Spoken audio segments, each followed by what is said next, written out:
ಹಿರಿಯೂರು ನಗರದ ಹುಳಿಯಾರ್ ರಸ್ತೆಯ ಮೈಸೂರು ರೋಡ್ನಲ್ಲಿರುವ ತಾಹಾ ಪ್ಯಾಲೇಸ್ನಲ್ಲಿ ಕಾಂಗ್ರೆಸ್ ಅಲ್ಪಸಂಖ್ಯಾತರ ಸಮಾವೇಶ ಮತ್ತು ಭಾರತ್ ಜೋಡೋ ಯಾತ್ರೆಯ ಪೂರ್ವಭಾವಿ ಸಭೆ ನಡೆಯಿತು. ಬಳ್ಳಾರಿಯಲ್ಲಿ ನಡೆಯುವ ಭಾರತ್ ಜೋಡೋ ಯಾತ್ರೆಯ ಬಹಿರಂಗ ಸಭೆಯಲ್ಲಿ ಕಾಂಗ್ರೆಸ್ ನಾಯಕ ರಾಹುಲ್ ಗಾಂಧಿ ಭಾಗವಹಿಸಲಿದ್ದು, ಹೆಚ್ಚಿನ ಸಂಖ್ಯೆಯಲ್ಲಿ ಭಾಗವಹಿಸುವಂತೆ ಕಾರ್ಯಕರ್ತರಿಗೆ ಮುಖಂಡರು ಕರೆ ನೀಡಿದರು. ಪೂರ್ವಭಾವಿ ಸಭೆಯ ಅಧ್ಯಕ್ಷತೆ ವಹಿಸಿ ಮಾತನಾಡಿದ ಮಾಜಿ ಶಾಸಕರಾದ ಡಿ. ಸುಧಾಕರ್, ಭಾರತದಲ್ಲಿ ಕೋಮು ವಿಷದ ಮೂಲಕ ಜನರನ್ನ ಮರಳು ಮಾಡುವ ಕಲೆ ಬಿಜೆಪಿಯದಾಗಿದ್ದು, ಕಾಂಗ್ರೆಸ್ ಪಕ್ಷದ ಜನಪರವಾದ ಕಾರ್ಯಗಳ ಬಗ್ಗೆ ಜನರಿಗೆ ಮನವರಿಕೆ ಮಾಡಿ ಪಕ್ಷವನ್ನು ಸಂಘಟಿಸಿ ಮುಂದಿನ ವಿಧಾನಸಭಾ ಚುನಾವಣೆಯನ್ನ ಗೆಲ್ಲಬೇಕಾಗಿದೆ. ಭ್ರಷ್ಟ ಸರ್ಕಾರದ ಅವ್ಯವಸ್ಥೆಗಳಿಂದ ಜನರು ಹೈರಾಣಾಗಿದ್ದಾರೆ ಎಂದರು. ರಾಜ್ಯ ವಕ್ಫ್ ಸಮಿತಿಯ ಸದಸ್ಯರಾದ ಅನ್ವರ್ ಬಾಷಾ ಮಾತನಾಡಿ, ಕಾಂಗ್ರೆಸ್ ಸರ್ಕಾರದ ಅವಧಿಯಲ್ಲಿ ಅಲ್ಪಸಂಖ್ಯಾತರ ಅಭಿವೃದ್ಧಿಗೆ ಪೂರಕವಾದಂತಹ ಹಲವಾರು ಜನಪರ ಕಾರ್ಯಗಳನ್ನು ಜಾರಿಗೊಳಿಸಿದೆ. ಮುಸ್ಲಿಂ ಸಮಾಜದ ಬಗ್ಗೆ ಗೌರವಯುತವಾದ ಭಾವನೆ ಹೊಂದಿರುವ ಕಾಂಗ್ರೆಸ್ ಪಕ್ಷ ಆಗಿದೆ. ಮುಂದಿನ ವಿಧಾನಸಭಾ ಚುನಾವಣೆಯಲ್ಲಿ ಸಮಾಜ ಒಗ್ಗಟ್ಟಿನ ಮೂಲಕ ಕಾಂಗ್ರೆಸ್ ಪಕ್ಷದ ಅಭ್ಯರ್ಥಿಗಳನ್ನು ಗೆಲ್ಲಿಸುವತ್ತ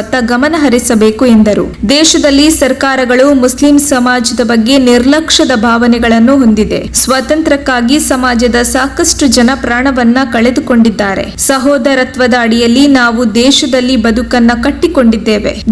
ಜಾತಿಗಳ ನಡುವೆ ವಿಷ ಬೀಜಗಳನ್ನು ಬಿತ್ತಿ ಭಯಭೀತಿಗೊಳಿಸಲಾಗುತ್ತಿದೆ. ಎಲ್ಲ ಸ್ತರಗಳಲ್ಲೂ ಸ್ಥೈರ್ಯವನ್ನು ಕುಗ್ಗಿಸಲಾಗುತ್ತಿದೆ. ಅಮಾಯಕ ಯುವ ಜನರನ್ನ ಉಗ್ರಗಾಮಿಗಳಂತೆ ಬಿಂಬಿಸಲಾಗುತ್ತಿದೆ. ನಿಜವಾದ ಭಾರತವನ್ನ ಕಾಣಲು ರಾಹುಲ್ ಗಾಂಧಿಯವರೊಂದಿಗೆ ನಾವು ಕೈಜೋಡಿಸಬೇಕಿದೆ ಎಂದರು. ದಾವಣಗೆರೆಯ ವಕ್ಫ್ ಸಮಿತಿ ಅಧ್ಯಕ್ಷರಾದ ಮೊಹಮ್ಮದ್ ಸಿರಾಜ್ ಮಾತನಾಡಿ, ಕಾಂಗ್ರೆಸ್ ಪಕ್ಷ ನಮಗೆ ಅನ್ನ ನೀಡುವ ಪಕ್ಷವಲ್ಲ, ದುಡಿಮೆಯ ಮೂಲಕ ಬದುಕು ಕಟ್ಟಿಕೊಂಡ ಜನಾಂಗ ನಮ್ಮದು. ನಮ್ಮ ಜನಾಂಗದ ಮೇಲೆ ವಿನಾಕಾರಣ ನೀಡಲಾಗುವ ಕಿರುಕುಳದ ವಿರುದ್ಧ ಅದು ಧ್ವನಿಯಾಗಿ ನಿಲ್ಲಬೇಕು. ಸ್ವತಂತ್ರ ಪೂರ್ವದಿಂದಲೂ ಮುಸ್ಲಿಂ ಸಮಾಜ ಕಾಂಗ್ರೆಸ್ ಪಕ್ಷಕ್ಕೆ ತನ್ನ ನಿಷ್ಠೆಯನ್ನ ಅಗಾಧ ಪ್ರಮಾಣದಲ್ಲಿ ಸಾಬೀತುಪಡಿಸಿದೆ ಎಂದರು.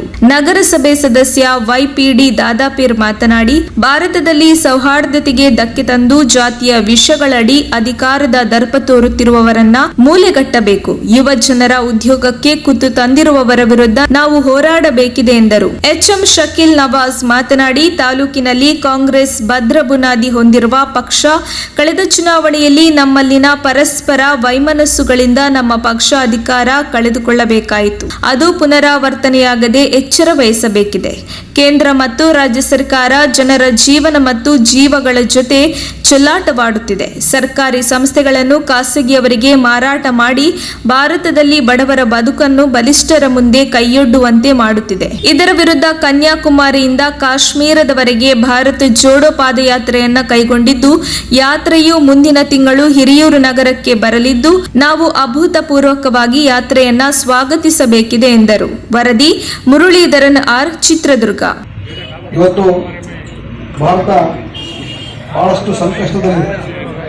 ಎಲ್ಲ ವಿಚಾರದಲ್ಲೂ ಇವತ್ತು ಸಂಕಷ್ಟದಲ್ಲಿದೆ.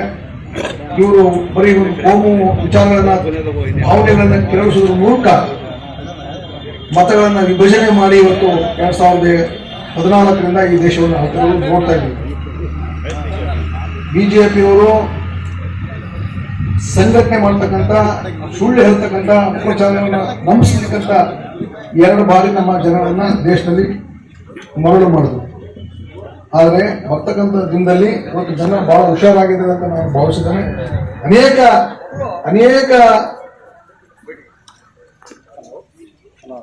ಹಗರಣಗಳನ್ನು ಮಾಡಿದ್ದಾರೆ. ಈಗಾಗಲೇ ಎಲ್ಲ ನೋಡ್ತಾ ಇದ್ದೀವಿ. 40% ಸರ್ಕಾರ, ಎಲ್ಲ ಪ್ರೈವೇಟೈಸೇಷನ್. ಇವತ್ತು 2 ಕೋಟಿ ಉದ್ಯೋಗ ಸೃಷ್ಟಿ ಮಾಡೋ ಬದಲು ಇವತ್ತು ಯಂಗ್ಸ್ಟರ್ಸ್ ಎಲ್ಲ ಓದಿರೋರೆಲ್ಲ ಇವತ್ತು ನೌಕರಿಯಿಂದ ಮನೆ ಕೂತ್ಕೊಂಡಿದ್ದಾರೆ. ಇಂಥ ಅನೇಕ ಹೇಳ್ಕೊಂಡವ್ರೆ ಬೆಳಗ್ಗೆವರೆಗೂ ಮಾತಾಡ್ತಿರ್ತದೆ.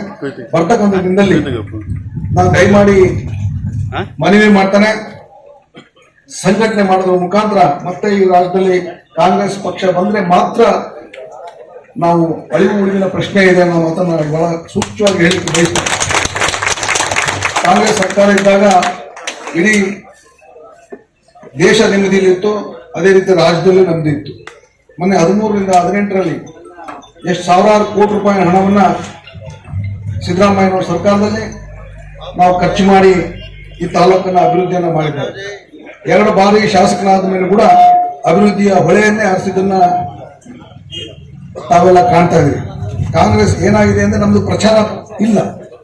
ಅವರು ಆ 10 ರೂಪಾಯಿ ಕೆಲಸ ಮಾಡಿದ ಈ ರೀತಿ ಆಗಿರ್ತಕ್ಕಂಥದ್ದು ಈಗೆಲ್ಲ ಬೆಳಕಿಗೆ ಬರ್ತಾ ಇದೆ. ಇವತ್ತು ತಾಲೂಕು ಆಡಳಿತ ಅಂತೂ ಪೊಲೀಸ್ ಇಲಾಖೆ ಇರ್ಬೋದು, ತಾಲೂಕು ಆಫೀಸ್ ಇರ್ಬೋದು, ಎಲ್ಲವೂ ಪೂರ್ತಿ ಹದಗೆಟ್ಟು ಹೋಗ್ಬಿಟ್ಟಿದೆ. ಎಲ್ಲಾ ಕಡೆನೂ ಸಿಕ್ಕಾಪಟ್ಟೆ ಲಂಚ. ಯಾರು ಬಡವ್ರನ್ನ ದಲಿತರನ್ನ ಕೇಳಂತ ಪ್ರಶ್ನೆ ಇಲ್ಲ, ವಿದ್ಯಾರ್ಥಿಗಳನ್ನ ಕೇಳಂತ ಪ್ರಶ್ನೆ ಇಲ್ಲ. ಇವತ್ತು ಸಂಪೂರ್ಣ ತಾಲೂಕು ಮತ್ತು ರಾಜ್ಯ ಆಡಳಿತ ಕುಸಿದಿದೆ. ಇದ್ರ ಹಿನ್ನೆಲೆಯಲ್ಲಿ ಬರ್ತಕ್ಕಂಥ ಇನ್ನು ಕೆಲವೇ 4-5 ತಿಂಗಳಿದೆ ಚುನಾವಣೆ.